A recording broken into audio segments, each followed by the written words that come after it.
안녕하세요. 네. 자, 오늘은 144쪽을 펴볼까요? 144. 44. 강의할 건 아니고 체크를 할 테니까 그 체크만 해 놓으세요. 공공재개발 사업에는 1번에 보니까 뭐라고 돼 있냐면 예정구역이다 이렇게 돼 있나요? 예정구역. 그럼 우리가 정비구역 지정할 때도 어떻게 했냐면 예정이 먼저 나왔죠. 예정구역, 정비구역 이렇게. 그래서 공공재개발도 예정구역이 먼저 지정이 되는데 여러분이 공부할 건 양괄호 2번 쭉 내려오면 그거 한번 체크만 해 놓으시고 오른쪽에 가면 양괄호 5번에 예정구역 지정 해제 나와 있죠. 그거 체크만 하시고 그 다음에 이제 2번 공공재개발 이제 정비구역 지정이야. 그러니까 예정이 아니라 정비구역 지정인데 양괄호 2번에 정비구역 지정 신청 그거 체크하시고 다음 장에 정비구역 지정 해제 요거 체크만 하세요.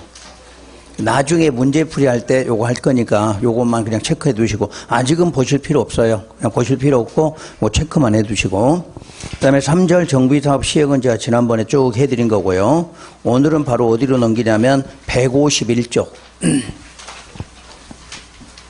151쪽에 맨 위에 시공자 선정 나와 있나요? 자, 거기에요. 시공자 선정.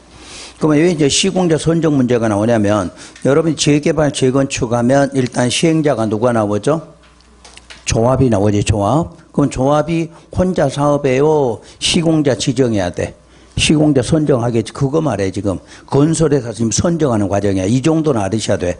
시험에서도 여기까지는 출제를 하죠. 자, 시공자 선정. 1번, 조합이 시행한다. 그럼 조합이 시행한다니까 무슨 사업, 무슨 사업이에요? 재개발과 재건축이죠. 주거 환경은 조합이란 게 없으니까 항상 조합 그러면 재개발, 재건축. 재개발, 재건축은 조합이 시행하면 원칙은 조합 설립 인가 받은 후 조합 설립 인가 받은 후 조합 총회에서 경쟁 입찰이나 수의계약 이때 수의계약 나올 때는 항상 2회 이상 경쟁 입찰이 유찰됐을 때는 뭐로 한다? 수의계약한다. 이거 배우셨지? 도시개발법부터 나왔던 지문이에요.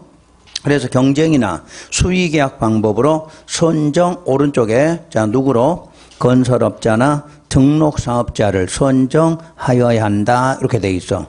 그러면 조합이 시험에 나오면 두 가지를 주의하시라는 얘기야. 시기 언제? 조합 설립인가 받은 후 방법은 경쟁이나 수익이야. 경쟁이나 수익이야. 요 두 가지를 기억하시면 돼. 그런데 반달가로 2번 재개발 사업에 토지 등 소유자가 시행한다 그랬네. 그럼 재개발 사업에는 상가 재개발이죠. 상가 재개발. 상가 재개발은 누가 해? 소유자가 하는 거지. 그래서 소유자가 시행할 때는 사업 시행 인가 받은 후로 돼 있어. 조합이 할 때는 언제로 돼 있고? 조합 설립 인가 받은 후 재개발의 소유자가 그러면 사업 시행 인가 받은 후야. 소유자니까 조합 설립하기에 인가를 안 받았죠. 그래서 사업 시행 인가. 그럼 사업 시행 인가는 어떤 효과 나와? 공사 착공 권리가 주지. 그러니까 소유자가 시행할 때는 공사 착공 권리를 받은 후에 하란 이야기야. 그리고 이제 방식은 뭐에서 정한다? 규약으로 정해. 규약으로. 아까 조합은 경쟁이나 수의계약이지. 이해가 되셨나요? 그러니까 두 가지를 비교해. 조합은 날짜가 언제야? 조합 설립 인가 받은 후 무슨 방법? 경쟁이나 수의계약. 자, 재개발 소유자가 할 때는 언제 해? 사업 시행 인가 받고 뭐에 따라서 규약으로. 여기까지만 공부하시면 돼요. 시험 문제 나올 건 여기까지니까. 참고로 이제 조합의 예외가 있어. 조합의 예외가. 조합원이 얼마이야? 100명 이하야. 100명 이하. 100명 이하 할 때는 뭐에 따라? 정관에 따라 선정할 수가 있어. 원래 조합은 무슨 방법? 경쟁 수의계약이야. 얼마 미만? 얼마 이하? 100명 이하. 그때는 정관. 소유자는 뭐로? 규약. 근데 처음부터 조합은 정관이 아니야. 정관이 나오려면 조합원이 얼마? 100명 이하 이 조건이 붙으면 정관이야. 그 다음에 참고로 시장 군수 등이 직접 정비 사업을 시행하거나 토지주택공사 등이나 지정개발자를 시행자로 지정해서 할 때는 언제 하느냐? 시행자 지정 고시 후에. 시행자 지정 고시 후 경쟁 입찰이나 수의계약 방법으로 한다. 그럼 날짜가 세 가지죠 지금. 조합은 언제로? 조합 설립인가 받고 재개발 소유자일 때는 사업 시행인가 후 시장군수 공공이 나오게 되면 시행자 지정 고시 후 이렇게 정리하시면 돼. 그리고 이제 4번에 동그라미 1번만 체크하시고 그다음에 동그라미 2번만 체크해요. 아직은 보지 말고 체크만 해놔. 나중에 문제 풀 때 요거 있다 이렇게 하면 알려드릴 테니까 우선 시공자 선정은 시기하고 방법만 정확하게 알면 시험 문제 푸는 데는 지장 없을 거예요. 자, 다음 장 넘겨서 조합 설립 추진위원회 및 조합의 설립. 여기가 바로 시험에서 두 문제까지 출제가 돼. 조합에서. 그래서 여러분이 맞출 수 있는 부분 여기도 해당돼. 그러니까 이제 해년마다 똑같이 나오는 거 아니다 보니까 이제 전체적으로 출제 빈도가 많은 걸 체크하셔야 돼요. 자, 그러면 역시 조합이 나왔다. 무슨 사업이다? 재개발, 재건축이야. 재개발, 재건축. 그래서 조합 설립. 1번 설립 의무. 시장 군수 등 토지주택공사 등 또 지정개발자가 아닌 자, 그러니까 쉽게 말하면 공공이 아닌 자겠죠. 공공이 아닌 자들은 정비사업 시행하려면 토지 등 소유자로 구성이 된 조합 설립해야 한다. 그럼 조합 설립할 때 구성원이 누구예요? 토지 소유자예요. 소유자. 소유자로 구성된 조합을 설립해야 돼. 근데 이건 시험에 잘 안 나와. 그 밑에가 나와. 단 재개발 사업에 토지 등 소유자가 20인 미만일 때, 소유자가 20인 미만일 때는 제외한다 이렇게 해놨네. 그럼 조합 설립해 안 해? 안 한다는 이야기야.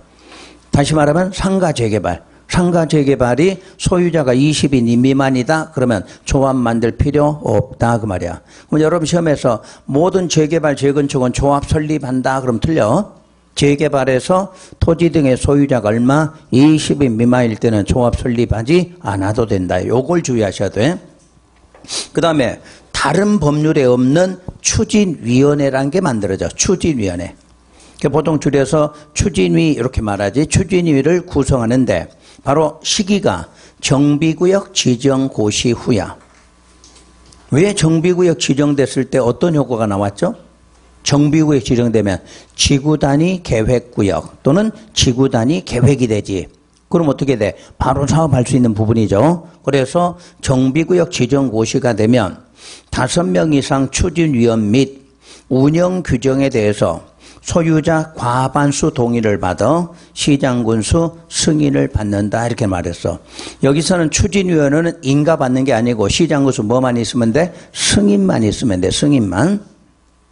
또 토지 등 소유자 그 밑에 단 정비사업에 대해서 공공지원을 하려는 경우에는 추진위원회 구성할 필요가 없다고 그랬네. 그럼 또 주의할 게 추진위는 반드시 구성하는 게 아니지. 바로 공공지원이다. 이 말이 나오면 추진위원회는 구성하지 않아도 된다.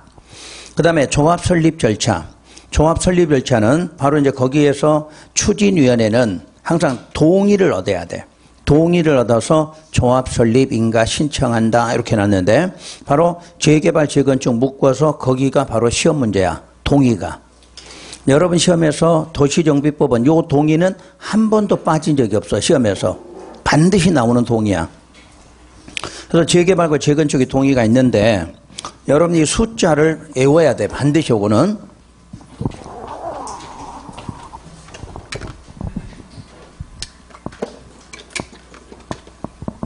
자, 우리 그 특강할 때 자료 나눠준 자료에도 보면 동의 엄청 나와 있죠. 그 반밖에 안 들어가 있어. 반밖에. 그보다 배나 더 많은 동의가 들어있다는 얘기야. 근데 똑같은 동의야. 근데 여러분들이 알아야 될 게 뭐냐면 우리가 이제 국토계획법하고 도시개발법에서는 동의가 나오면 항상 뭐부터 나왔죠? 토지 면적 이렇게 나왔지. 토지 면적. 그리고 토지 소유자 이렇게 나오죠. 순서가. 기억나시나요? 모든 동의가 토지 면적 얼마 나왔나요, 보통? 3분의 2 이상 이렇게 나오지. 그 다음에 소유자 그럼 얼마? 2분의 1 이상 이런 개념이 나와 있어. 근데 도시정비법은 순서가 바뀌어. 항상 뭐가 먼저? 토지 소유자가 먼저야. 그러니까 토지 등 소유자가 먼저 나와. 그리고 토지 면적이 뒤에 나와. 요걸 구분해 두셔야 돼. 이거 구분 안 하면 숫자 헷갈려서 문제 못 풀어. 그러니까 국토계획법이나 도시개발법 항상 뭐부터 나와? 면적부터. 이해가 되나요? 왜 그래? 그럼 면적이 중요한 거지. 그건 땅덩어리가 크니까. 근데 재개발, 재건축은 면적이 중요한 게 아니라 뭐가? 그 안에 있는 사람이 중요한 거야. 이해관계가 많으니까. 그래서 항상 뭐부터? 소유자로부터 시작이 돼. 소유자로부터. 그때 이제 소유자의 동의는 4분의 3 이상이 나와. 4분의 3 이상. 그리고 과반수가 하나 나와. 또 4분의 3 이상. 그리고 또 4분의 3 이상. 그러니까 소유자 나올 때는 저 과반수 하나만 기억하면 돼. 나머지는 전부 얼마다? 4분의 3 이상 이렇게 나와. 원래 이것도 4분의 3인데 개정이 되는 바람에 문제가 생긴 거야. 개정이 안 됐더라면 무조건 소유자는 얼마야? 4분의 3으로 했으면 문제가 없겠지. 근데 저 과반수 하나가 나오다 보니까 이제 구분을 일일이 다 해줘야 되는 거야. 그리고 이제 면적은 자 2분의 1 이상이 먼저 나오고 과반수일 때는 면적이 없어. 그러니까 주의할 거. 과반수로 시작할 때는 면적에 대한 동의는 없다 이렇게 나와. 그 다음에 또 4분의 3 이상 그리고 3분의 2 이상 이렇게 숫자가 구성되어 있어. 근데 이제 이걸 외울 때 맨 앞에 요게 재개발이야. 재개발. 그러니까 재개발은 딱 순서가 앞에 먼저 뭐가 나와? 소유자 얼마? 4분의 3. 면적 2분의 1 이상. 이렇게 외우셔야 돼. 그럼 요 이제 나머지가 재건축이야. 이게 재건축. 근데 재건축인데 앞에 두 개가 단지 안에서야. 단지 안에서.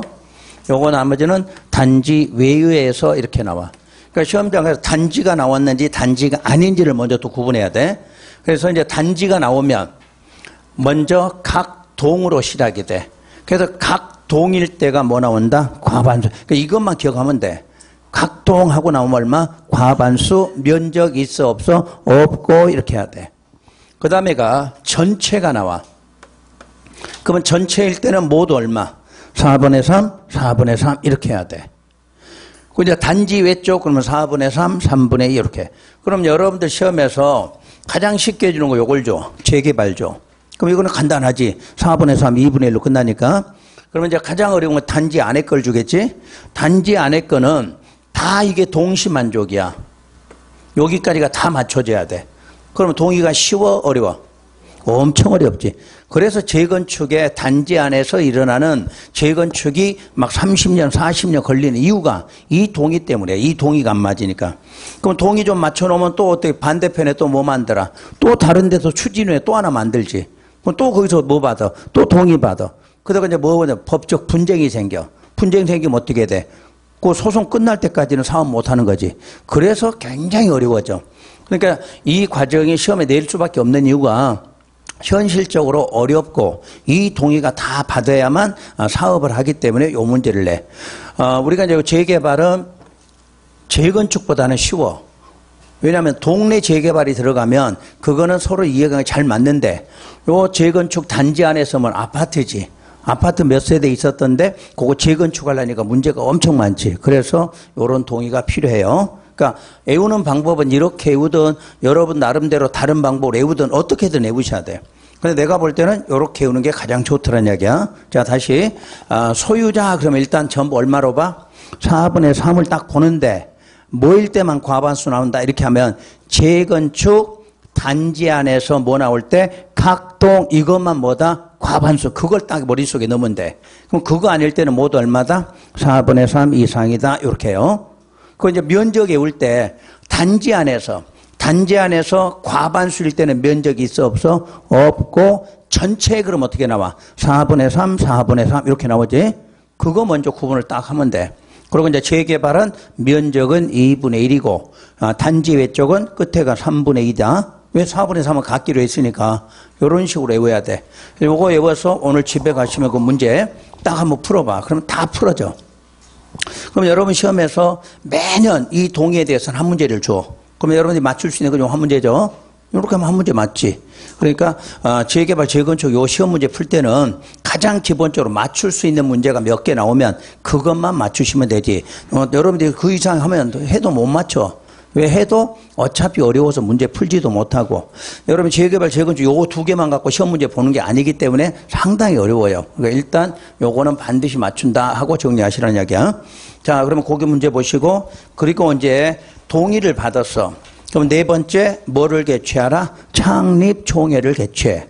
그러면 창립총회는 추진위원회가 동의받은 후에 설립인가 신청하기 전, 동의받고 설립인가 신청하기 전에 뭐를 개최하라? 창립총회를 개최. 그래서 창립총회 개최한 다음에 조합 설립 인가 신청회. 그 화살표 보면 인가 신청. 그럼 인가 신청할 때 거기에 뭐 들어가냐면 지금 받았던 해당 동의와 정관, 관계서류 첨부해서 시장군수 인가 받으면 된다. 이렇게 되어 있어요. 그때 이제 그 참고사항 당구장 표시, 그 인가 받은 거를 자, 변경하려고 그래. 변경할 때에는 첫 줄 끝에 조합원 3분의 이상 찬성으로 의결하라고 되어 있어. 그리고 시장군수 인가 받아라. 이렇게. 그런데 경미한상 변경할 때는 시장군수에게 뭐만 하면 돼? 신고. 여기는 경미하면 안 하는 게 아니고 이 도시정비법은 전부 경미할 때 뭐 하라고 하면 신고로 나와. 신고로. 지금까지는 경미하면 받을 필요 없다 이렇게 돼 있지. 근데 정비법은 경미할 때 신고하라 이렇게 나와. 그럼 특히 인가받은 사항 변경 그럼 얼마 나와? 3분의 2 기억하셔. 경미하다 그러면 신고한다. 그 다음 오른쪽 추진위원회. 추진위원회는 어떤 기능을 하는 곳이냐. 그래서 동그라미 1번 다음 업무를 수행할 수 있다. 그래서 특히 잘 나오는 게 기억이야. 정비사업, 전문관리업자 선정하는 거. 자, 리을에 조합의 설립인가를 받기 위한 준비 업무들. 이런 게 대표적 업무예요. 그러면 이제 동그라미 2번 추진위원회가 그 정비사업 전문관리업자 선정할 때는 추진위원회 자 뭐를 받고 승인을 받고 경쟁입찰이나 수의계약 방법으로 선정하라. 여기까지가 여러분 시험에 보통 나오고 쭉 내려오면 동그라미 4번 추진위원회가 수행하는 업무 내용이 토지 소유자에게 뭐를 부담시킨다? 비용, 추가로 비용 부담을 수반한다든가 권리 의무 변동을 발생시키는 경우 또는 정비사업의 시행 범위를 확대 또는 축소할 때에는 업무 수행하기 전에 토지 등 소유자의 원래 과반수 또는 추진위원회 구성에 동의한 소유자의 3분의 2 이상 소유자의 동의를 받아라. 그러니까 동의가 두 가지야. 소유자로 하면 얼마? 과반수. 아까 추진위원회 구성에 얼마가 동의했죠? 왼쪽에. 그때도 과반수 동의가 있어서. 근데 그 동의한 사람은 얼마? 그 중에 3분의 2야. 그러니까 순수한 소유자는 얼마? 과반수. 근데 추진위원회 구성에 동의한 소유자에 대해서는 얼마? 3분의 2로 받으면 된다. 이렇게 두 가지 동의가 필요해요. 각자 받으면 돼. 두 가지 중 하나만. 안 되면 그거 무시하고. 자, 한번 읽어드렸으니까 이거 해보는데 안 될 것 같아. 그럼 빨리 무시하시면 돼. 지금부터는 그런 식으로 공부하시면 돼. 그 다음에 또 양괄호 2번. 추진위원회 조직에는 자, 위원장 1인과 감사라는 걸 둔다. 이렇게 해놨네. 참고로 이사가 있다 없다? 없다. 그게 시험 문제야. 왜냐 추진위원회라는 것은 조합이 설립이 되면 없어져. 그럼 조합 설립은 없어지는데 대표하는 사람하고 감독하는 이사는 있겠지만 자, 굳이 이사는 둘 필요 없다 이렇게 말해. 원래는 조합에는 뭐가 있어? 위원장, 이사, 감사 이렇게 돼 있지. 조합장, 이사, 감사 다 있어야 돼. 근데 추진위원회는 뭐만 있으면 돼? 위원장하고 감사만 있으면 된다. 그것만 주의하고. 다음 장 넘어가서 동그라미 5번, 6번 체크하세요. 자, 특히 6번 같은 경우 추진위원회는 추진위원회가 행한 업무를 총회에 보고하고 추진위원회가 행한 업무와 관련된 권리와 의무는 조합이 어떻게 한다? 보괄 승계한다. 그러니까 조합이 설립이 되면 야, 추진을 했던 일은 전부 어디로? 조합으로 다 넘어간다. 그 뜻이에요. 그 다음에 조합의 조직. 동그라미 1, 2, 3번. 요거는 개발법이랑 똑같아. 자, 항상 조합은 법인이다. 법인이다. 그래도 비영리 공법상 사단법인이다. 그 다음에 조합은 설립인가 받았다고 성립되는 게 아니죠. 설립인가 받고 30일 안에 뭐 해야? 등기. 왜 등기? 그럼 법인이니까. 법인 등기랑 해야 되지. 그 등기함으로써 성립이 된다. 그 다음에 조합에는 그 명칭 중에 정비사업 조합이라는 문자를 사용하라. 요것도 한번 시험에 냈는데 중요하진 않아. 그 다음 조합원. 1번 조합원은 토지 등 소유자로 한다. 그럼 토지 등 소유자가 누구냐? 기억나시나? 재개발에서는 토지 등의 소유자가 누구죠? 토지 소유자, 건축물 소유자, 지상권자. 전혀 기억 없는 거야? 이렇게 연결을 해서 그때 했을 것 같은데? 그러면 재건축은 토지 등 소유자 중에서 사업에 동의한 자에 한한다 그랬네? 그러면 우리 재건축은 소유자가 누구야? 건축물 및 부속 토지 소유자지? 기억 안 나셔? 야, 다시 합해봐. 요거는 꼭 필히 나와. 지문이 다 나오진 않는데 지문이 꼭 나오는 게 소유자하고 조합이에요. 자, 앞으로 다시 와서 페이지 131. 자, 8번에 토지 등의 소유자란 그때 거기다 내가 154 써 있나요? 써 있지? 조합원이라고 연결되라고. 그거 왔다 갔다 했지 그때도 한번. 그 일주일 전이야. 응? 토지 등 소유자란 주거 환경과 재개발은 3명을 말한다고 그랬지. 3명? 3명이 누구? 토지 소유자, 건축물 소유자, 지상권자까지 포함한다 이렇게 돼 있어. 그 다음에 재건축은 건축물 및 부속 토지 소유자지. 건물하고 토지 다 갖고 있어야 되지. 자, 이때 조합원은 재개발 사업의 조합원은 3명 다 조합원이 되는 거죠. 토지 등의 소유자가 조합원이니까. 근데 재건축은 소유자라고 조합원이 되는 거 아니죠. 소유자이면서 뭐 해야 돼? 동의까지 해야 조합원이다. 기억나죠? 방법 없어 이제 더. 뭐 대답도 안 하는 거 보니까 이해했건 안 했건 상관없어. 이제 난 넘어가야 돼. 에? 자신이 없는 것 같다 보니까 꼭 이렇게 한 번 더 해주라고 쳐다보는 거지 지금. 자, 재개발에서 토지 등의 소유자라고 하는 사람은 자, 3사람이 누구라고? 토지만 있는 사람도 소유자고 건축물만 있는 사람도 소유자고 그 토지 위에 건물을 지상권 설정 계약을 체결하면 지상권자도 누구다? 소유자로 한다. 그럼 요 3사람이 전부 누구이다? 조합원이다 그 말이지. 그러니까 재개발은 토지 등의 소유자가 조합원이니까 이 3명을 누구로 본다? 조합원으로 본다 이 뜻이에요.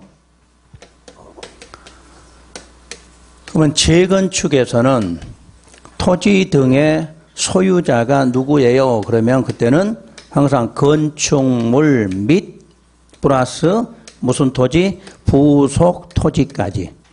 이 사람을 소유자로 본다 이렇게 놨어. 근데 이 사람은 조합원이다 아니다? 조합원은 아니다 그 말이지. 이 사람이 조합원이 되려면 그 사업에 뭐 했을 때? 동의를 했을 때 조합원이 된다 그 뜻이지.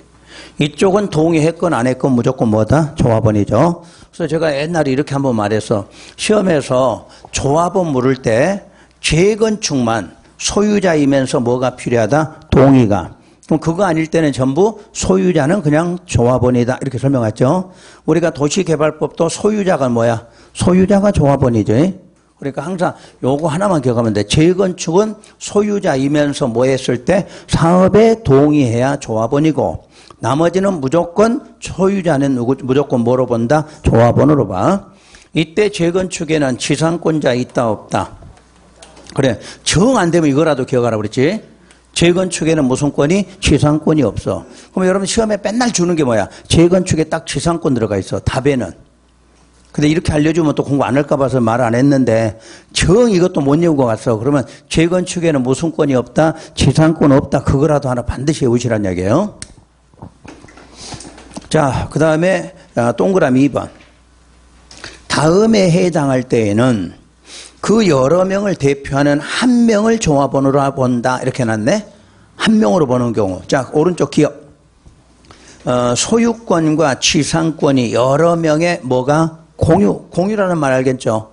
어떤 법률이든 공유라는 지문 나오면 무조건 몇 개로? 하나로 본다는 내용이야. 그 다음에 니은에 여러 명의 소유자가 한 세대에 속해. 여러 명의 소유자인데 어디에? 하나의 세대야. 그럼 역시 하나로 봐. 그 다음에 디귿. 조합 설립 인가하고 가로속 빼고 인가 후 한 명의 토지 등의 소유자로부터 토지 또는 건축물의 소유권이나 지상권을 양수하여 또 여러 명이 소유해. 여러 명이 소유하는 게 뭐야? 공유 개념이지? 역시 이것도 뭐다? 하나로 본다. 이렇게 놨어. 그리고 양가로 3번. 바로 이제 이 부분이 투기과열 지구라고 보이면 조금 신경 써서 공부하시란 얘기야. 어차피 우리 시험은 규제 목적이다 보니까 투기과열지구 관련되면 무조건 낸다고 보시면 돼. 그럼 먼저 투기과열지구에서 조합원 자격에 대한 양도 제한이야. 이건 바로 실무에 필요하지. 실무에 필요하다 보니까 출제를 하는 거야, 이 부분은. 여러분이 양도를 하는데 이 양도 받은 사람이 조합원이 되느냐 안 되느냐 이게 중요한 부분이지. 그래서 먼저 1번 원칙.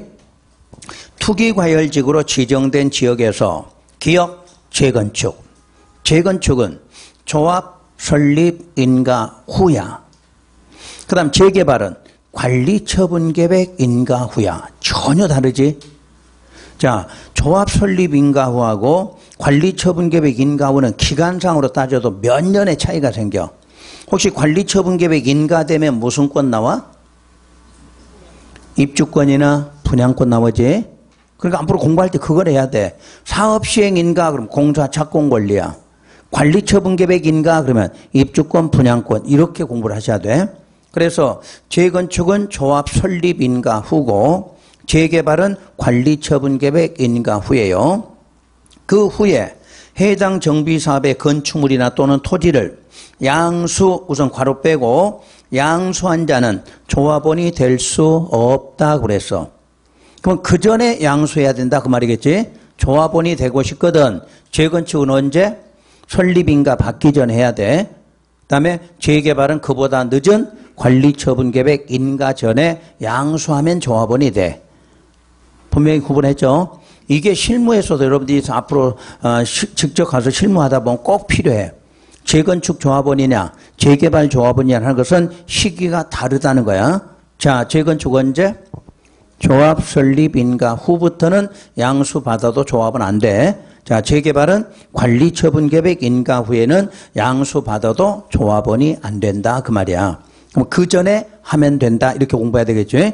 자, 그런데 괄호 속에가 딱 두 가지는 제외한다고 그랬어.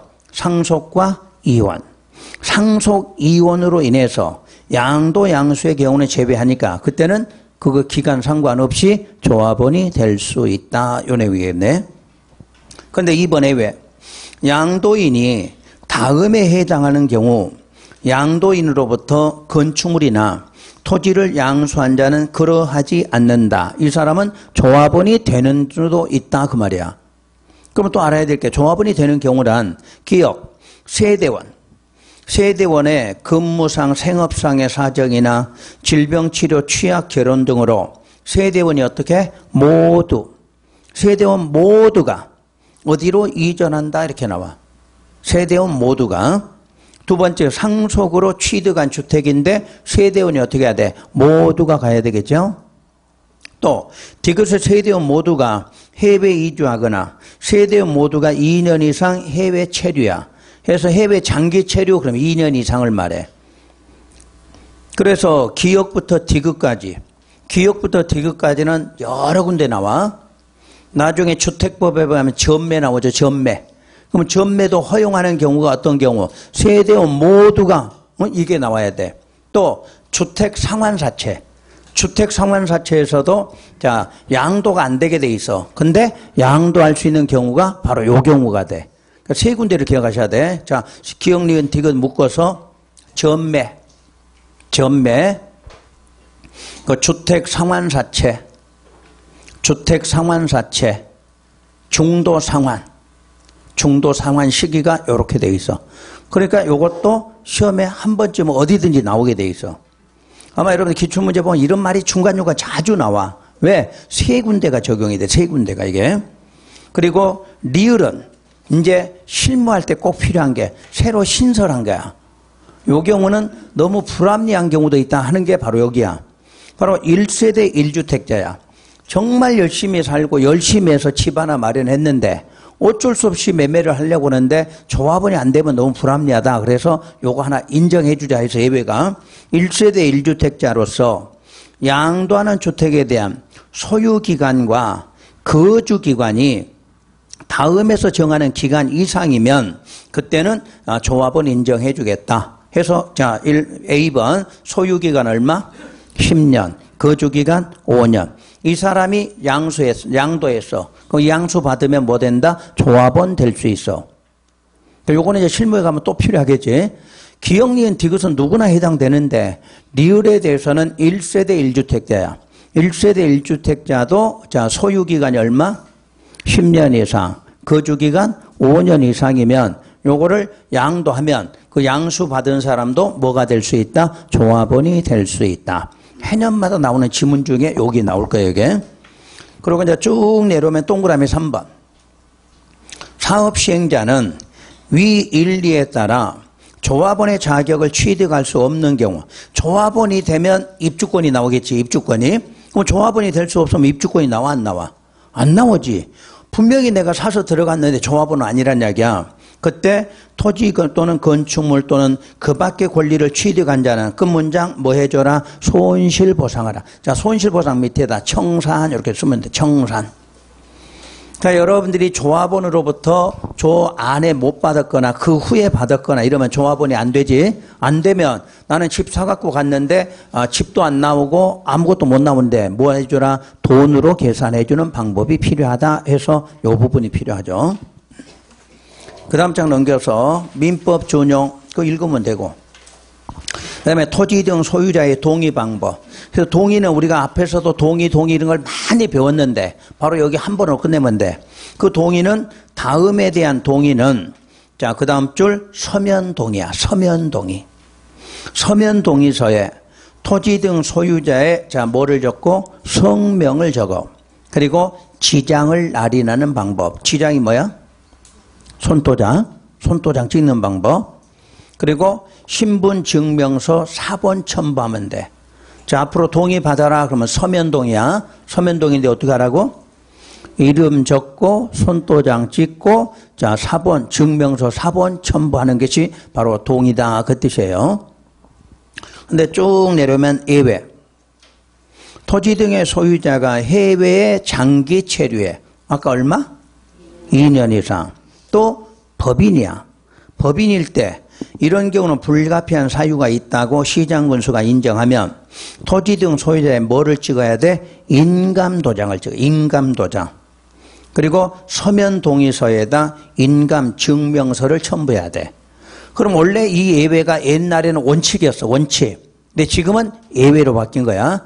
옛날에는 반드시 인감증명 첨부시켰죠. 근데 지금은 자, 우리가 차라리 이름만 적고 손도장 찍고 사본만 증명서 사본만 첨부하면 되는데 자, 소유자가 해외 장기 체류하면 손 하나 보낼 수 있어 없어?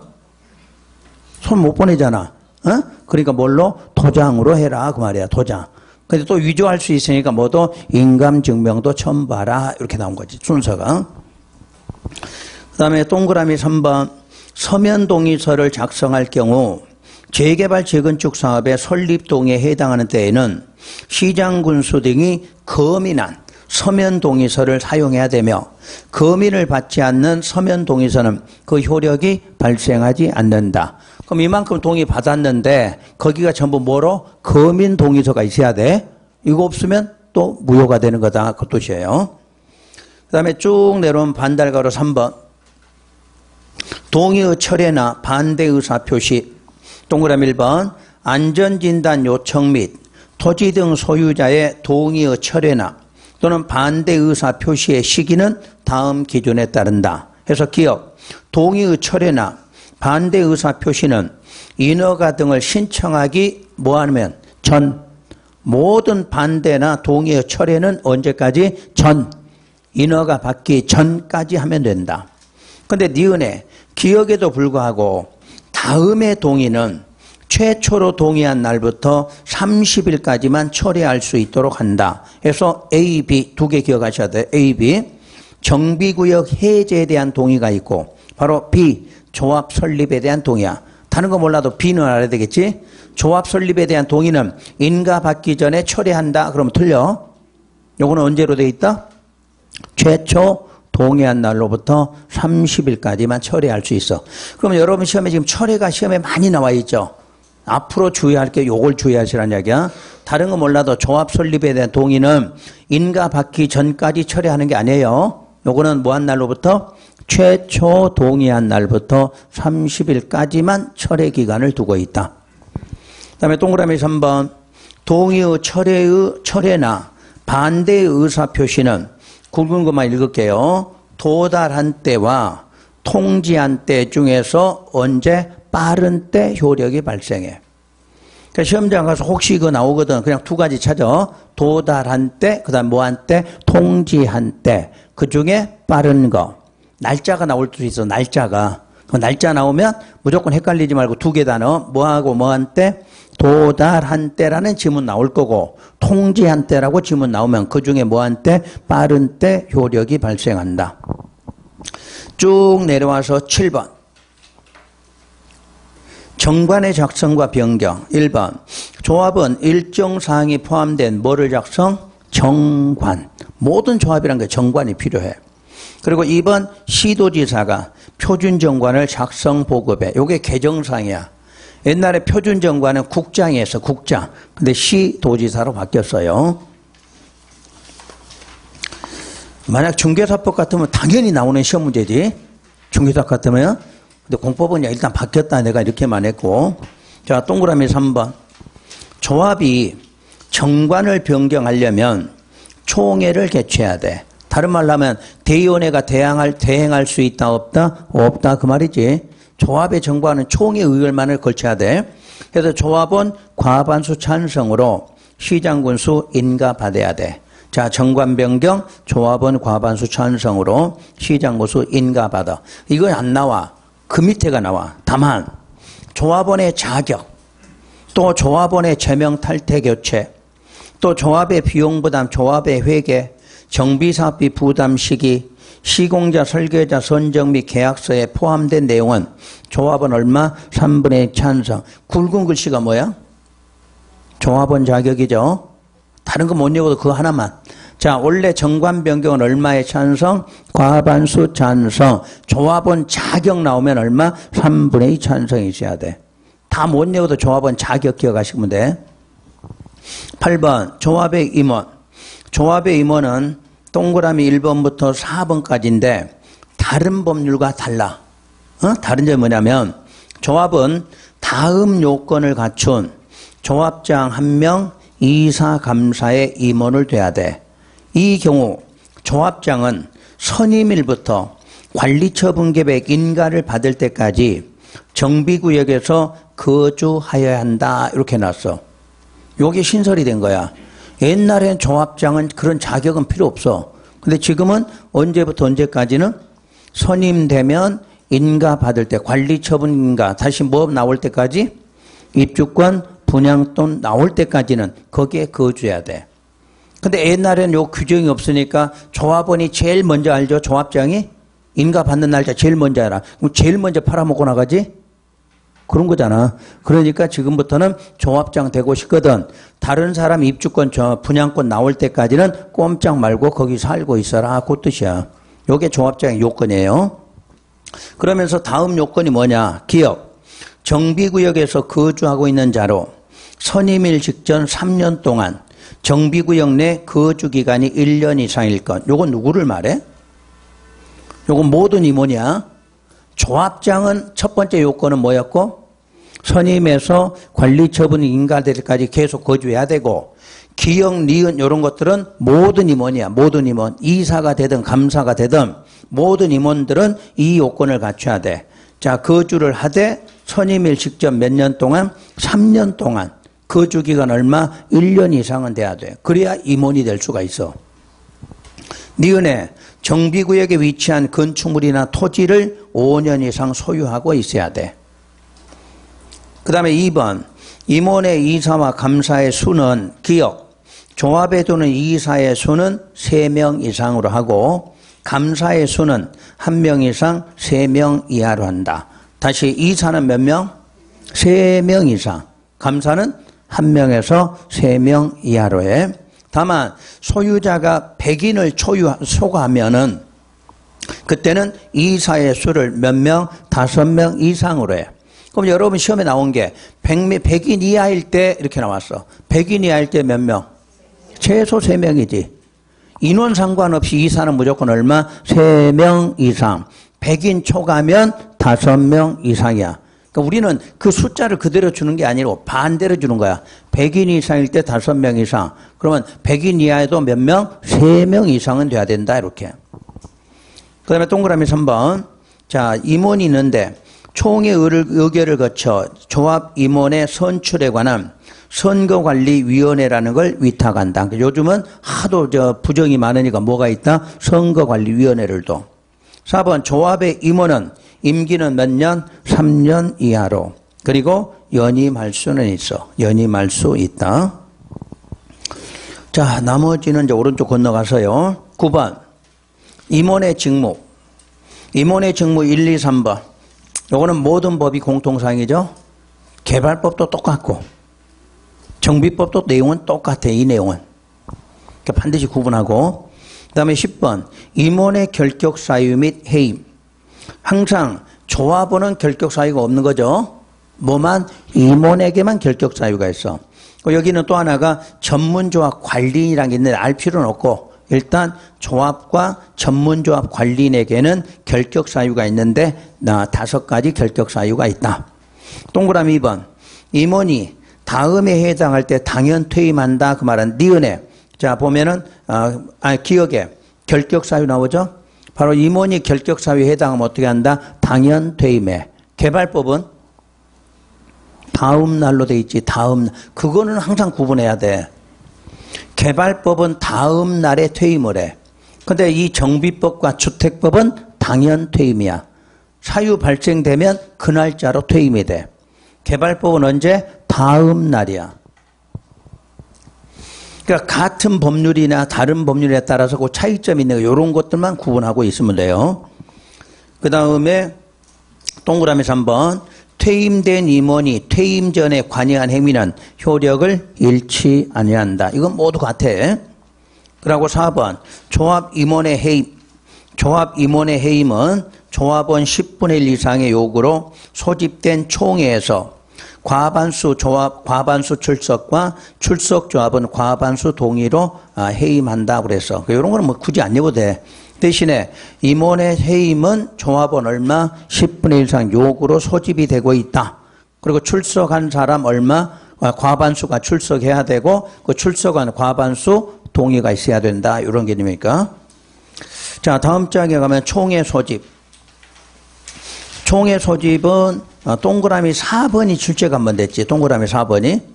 1, 2, 3, 4번은 그냥 참고로 한번 읽어보시면 되고. 그 다음에 12번 총회 의결. 의결에서 2번, 3번 묶으세요. 2번, 3번만. 총회 의결은 조합원 과반수 출석과 출석 조합원 과반수 찬성을 한다. 이런 건 기본적으로 항상 같아. 항상 의결하려면 조합원 얼마? 과반수 출석. 그 출석한 사람 얼마? 과반수. 여기 찬성이 있으면 돼. 그런데 동그라미 3번. 요게 이제 출제가 된 거지. 사업시행계획서 작성 변경, 관리처분계획 수립 변경의 경우 요거는 조합원 과반수 찬성으로 의결한다. 다만 정비 사업비가 100분의 10 이상 뭐한다? 늘어날 때 이때는 조합원 얼마? 3분의 2 이상 찬성으로 의결한다. 그러니까 주로 계획이 여기는 무슨 계획 나오죠? 사업 시행 계획, 관리 처분 계획은 조합원 과반수 찬성. 근데 사업비가 얼마? 100분의 10 이상 늘어날 때는 3분의 1 이상 찬성으로. 그 사업비 주의하시면 돼요. 사업비. 그 다음에 쭉 내리면 동그라미 6번.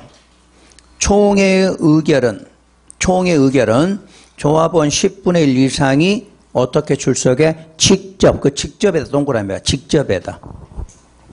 그러니까 총회 의결은 조합원 10분의 1 이상은 어떻게 해야 돼? 직접 출석. 그럼 나머지 90%는 서면동의지, 서면.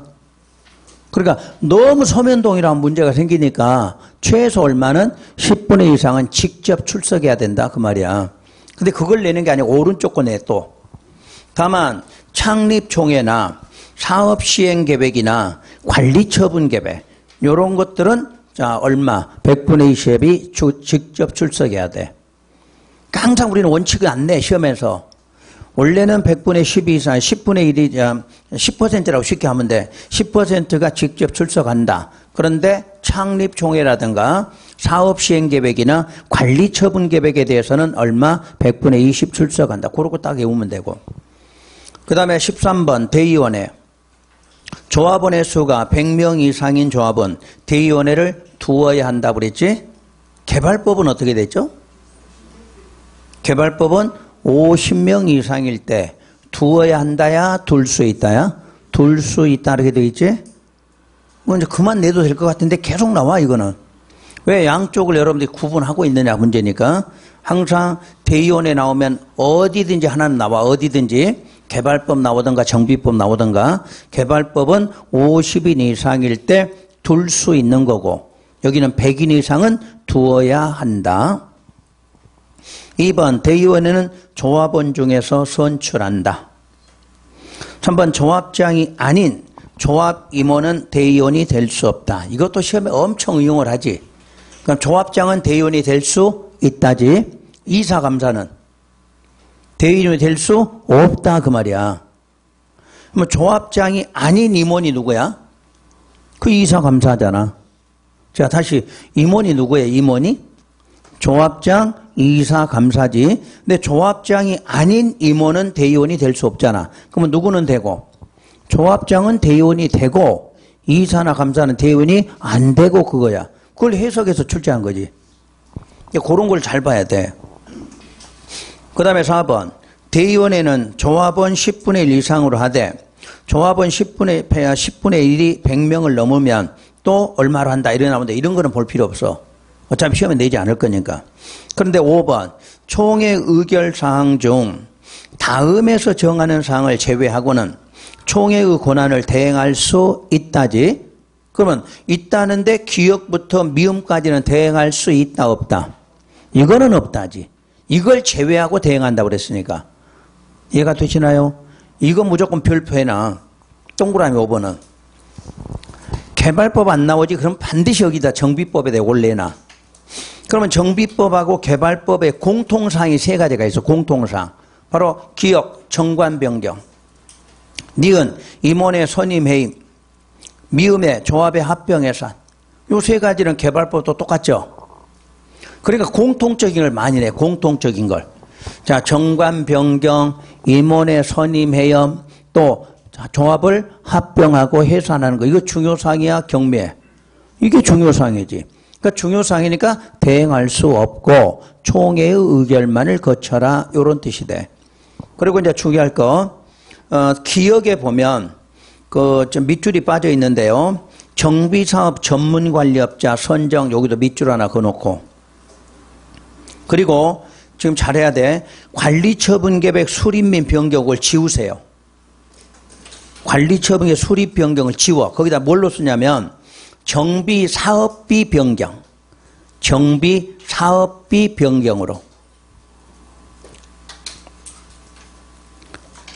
관리처분계 저 밑에가 있어. 근데 2번 써놨어. 2번 써놨으니까 지우고.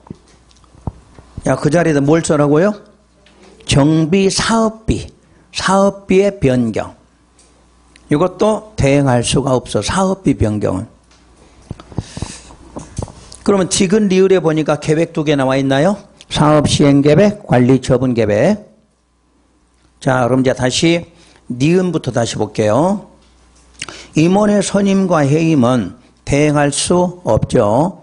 다만 정관으로 정하는 바에 따라 임기 중 권리된 자, 괄호 빼고 읽어. 권리된 자를 보궐 선임하는 경우는 제외한다. 제외한다 뜻이 뭐야?